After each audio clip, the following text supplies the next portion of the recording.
Present social media trending topic. ముఖ్యంగా ఇతనికి మన ఏపీ తెలంగాణలో ఫ్యాన్ ఫాలోయింగ్ బాగా పెరిగింది. అతను ఎవరు? తను ఆడామగా ఆ వేషం ఏంటి?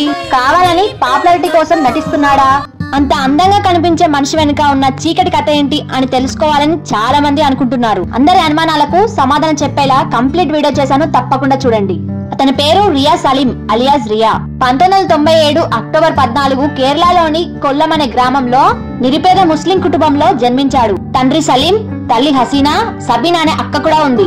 బస్టాండ్ దగ్గర టీ కొట్టు నడుపుతూ నాన్న కుటుంబాన్ని పోషిస్తుండేవాడు. తనకొచ్చి ఆ కొంచెం డబ్బులతో కుటుంబాన్ని పోషిస్తుండేవాడు వాళ్ళ అమ్మ హౌస్ వైఫ్. రియాజ్ చిన్నప్పటి నుంచి వాళ్ళ అక్క బట్టలు వేసుకునేవాడు, అమ్మాయిలాగా రెడీ అయ్యేవాడు. అమ్మాయిలతోనే ఎక్కువగా ఫ్రెండ్షిప్ చేసేవాడు. వయసు పెరిగినా మార్పు రాకపోవడంతో అనుమానంతో హాస్పిటల్ తీసుకెళ్లారు. రియాజ్ బాడీలో అబ్బాయి కన్నా అమ్మాయి హార్మోన్స్ ఎక్కువ ఉండడం వల్ల అమ్మాయిలా ప్రవర్తిస్తున్నాడని, భవిష్యత్తులో ఆపరేషన్ చేసుకుని పూర్తిగా అమ్మాయిలా మారే అవకాశం ఉందని డాక్టర్ చెప్పాడు. రియాజ్ గురించి నిజం తెలుసుకుని ఆ తండ్రికి గుండె బరువెక్కింది. రియాజ్ గురించి ఆలోచిస్తూ ఆ తండ్రికి ఆరోగ్యం పాడైంది. ఒకసారి హార్ట్ అటాక్ కూడా వచ్చింది. ఆ టైంలో రియాజ్ తల్లి ఇళ్లలో పనిచేస్తూ కుటుంబ బాధ్యత చూసుకుంది.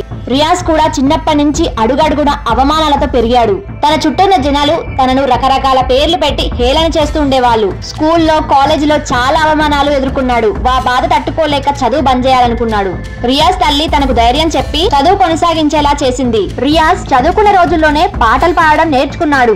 తనేంటో నిరూపించుకోవాలని టిక్ టాక్ వీడియోలు చేసేవాడు. తమకు నచ్చినట్టు బతికి హక్కుందని ఫెమినిజం గురించి స్పీచ్లు ఇస్తుండేవాడు. తనకి ఇండస్ట్రీలో మేకప్ ఆర్టిస్ట్ అవ్వాలనే కోరిక ఉండేది, కానీ తన ఆర్థిక పరిస్థితులు దానికి సహకరించలేదు. టిక్ టాక్ బ్యాన్ చేయడంతో ఇన్స్టాగ్రామ్ లో లేడీ ఓరియంటెడ్ సాంగ్స్ కి రీల్స్ చేసేవాడు. తన ఆర్థిక పరిస్థితి బాలేక ఒక జాబ్ లో చేరతాడు.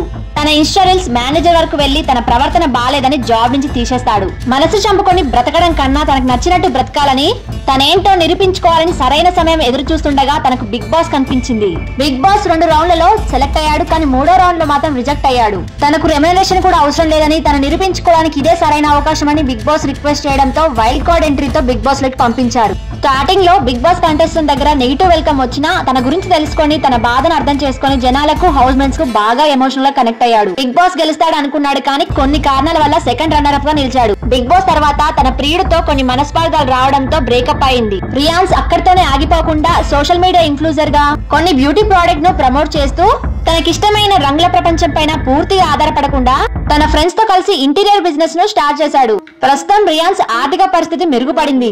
కష్టే ఫలి రియాజ్ ప్రూవ్ చేశాడు. రియాజ్ క్యూట్నెస్ తో, తన ఐస్ తో చేసే మ్యాజిక్ తో, బ్యూటిఫుల్ ఎక్స్ప్రెషన్స్ తో చాలా మంది మనసులు గెలుచుకున్నాడు రియాజ్. సోషల్ మీడియా వల్ల తెలుస్తుందా అప్పటి నుంచి ఇంతమంది ట్రాన్స్జెండర్స్ ఉన్నారా అర్థం కావట్లేదు. సరే, అది వాళ్ళ ఇష్టం. ఎవ్వరు కావాలని కాకపోవచ్చు, వాళ్ళ హార్మోన్స్ ఇంబ్యాలెన్స్ అయ్యి అలా అవ్వచ్చేమో. వాళ్ళని సపోర్ట్ చేయండి అని చెప్పను, కానీ కొంతమంది వాళ్ళను అనవసరంగా అవమానిస్తుంటారు. ఇంకొంతమంది అవసరానికి వాడుకొని తర్వాత దారుణంగా మోసం చేస్తారు. కుదిరితే సహాయం చేయండి, లేకపోతే వాళ్ళ బ్రతుకు వాళ్ళని బ్రతకనివ్వండి.